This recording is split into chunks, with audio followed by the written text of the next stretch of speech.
शनि देव की नजर से भगवान शंकर और गणेश भी नहीं बच सके। पढ़े कथा Shani and Lord Shankar story. Shanidev से संबंधित एक पौराणिक कथा के अनुसार एक समय शनि देव भगवान शंकर के धाम हिमालय पहुंचे।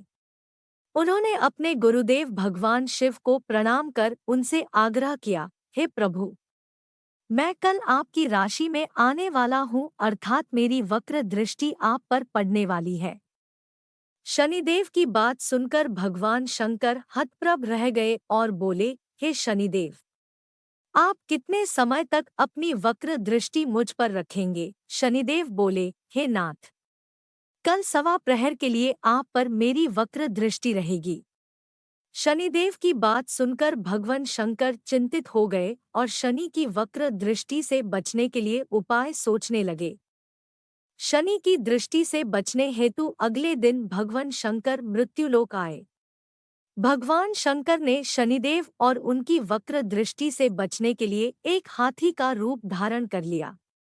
भगवान शंकर को हाथी के रूप में सवा प्रहर तक का समय व्यतीत करना पड़ा तथा शाम होने पर भगवान शंकर ने सोचा, अब दिन बीत चुका है और शनिदेव की दृष्टि का भी उन पर कोई असर नहीं होगा। इसके उपरांत भगवान शंकर पुनः कैलाश पर्वत लौट आए।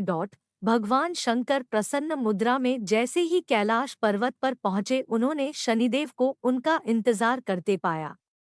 भगवान शंकर को देखकर शनिदेव ने हाथ जोड़कर प्रणाम किया। भगवान शंकर मुस्कुराकर शनिदेव से बोले, आपकी दृष्टि का मुझ पर कोई असर नहीं हुआ। यह सुनकर शनिदेव मुस्कुराए और बोले, मेरी दृष्टि से न तो देव बच सकते हैं और न ही दानव, यहाँ तक कि आप भी मेरी दृष्टि से बच नहीं पाए। यह सुनकर भगवान शंकर आश्चर्यचकित रह गए।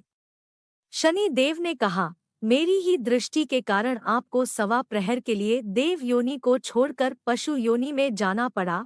इस प्रकार मेरी वक्र दृष्टि आप पर पड़ गई और आप इसके पात्र बन गए। शनि देव की न्यायप्रियता देखकर भगवान शंकर प्रसन्न हो गए और शनि देव को हृदय से लगा लिया।